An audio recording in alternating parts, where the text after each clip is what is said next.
Assalamualaikum warahmatullahi wabarakatuh. Perkenalkan, nama saya Suci Pratiwi, berasal dari Universitas Muslim Nusantara Al-Wasliyah Medan, Prodi PGSD, NPM 1914344105. Nah, di video kali ini saya akan menjelaskan tentang pendekatan pembelajaran di SD. Yang pertama-tama, saya akan membahas tentang pengertian pendekatan pembelajaran. Pendekatan diartikan sebagai titik tolak atau sudut pandang dalam proses pembelajaran yang merujuk pada pandangan tentang terjadinya suatu proses yang bersifat umum.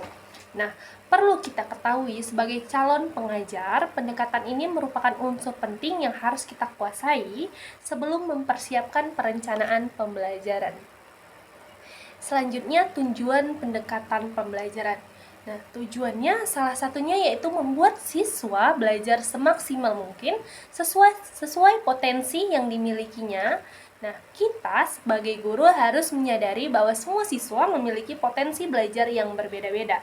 Yang kedua, mengatur lingkungan fisik, sosial, dan emosional sehingga siswa dapat mendukung belajar, sehingga kita dapat mendukung belajar siswa. Yang ketiga, menghilangkan atau mereduksi hambatan-hambatan pembelajaran, baik akan dapat menghilangkan atau paling tidak mereduksi, mengurangi hambatan-hambatan belajar yang selalu akan muncul selama proses pembelajaran berlangsung. Yang keempat, membimbing siswa berdasarkan karakteristik dan kebutuhan mereka masing-masing. Selanjutnya, fungsi pendekatan pembelajaran. Pertama, sebagai pedoman umum dalam menyusun langkah-langkah metode pembelajaran yang akan digunakan. Yang kedua, memberikan garis-garis rujukan atau perancangan pembelajaran.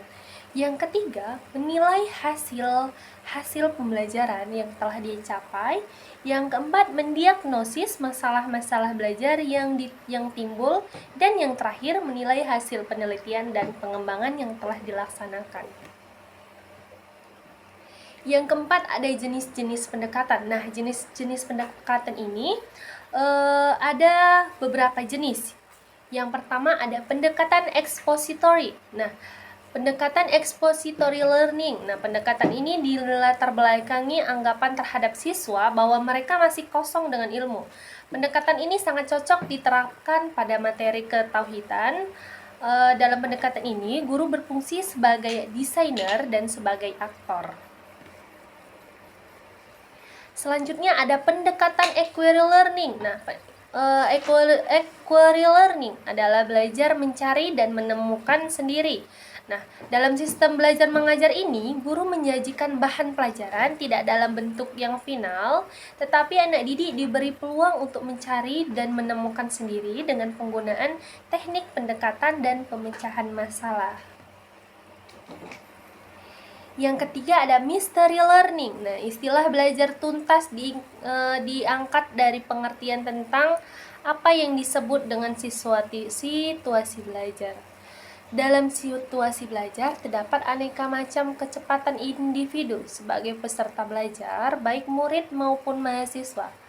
Ada murid yang cepat menguasai pelajaran, ada juga murid yang membutuhkan waktu untuk mengerti suatu pelajaran.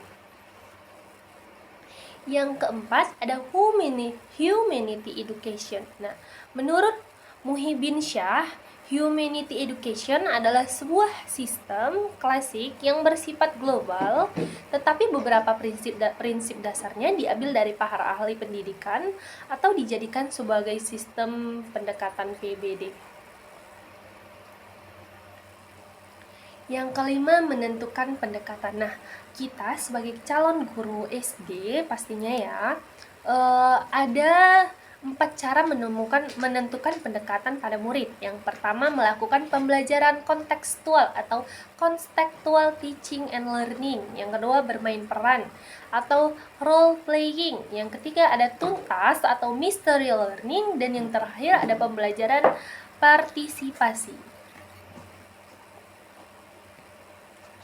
Nah, yang terakhirnya, kesimpulannya, Jadi, pendekatan diartikan sebagai titik tolak atau sudut pandang dalam proses pembelajaran yang merujuk pada pandangan tentang terjadinya suatu proses yang bersifat umum. Nah, bertujuan membuat siswa belajar semaksimal mungkin sesuai potensi yang dimilikinya, membimbing siswa berdasarkan karakteristik dan kebutuhan mereka masing-masing. Nah, selesai sudah pembelajaran yang saya bahas hari ini. Terima kasih atas pendengarannya. Assalamualaikum warahmatullahi wabarakatuh.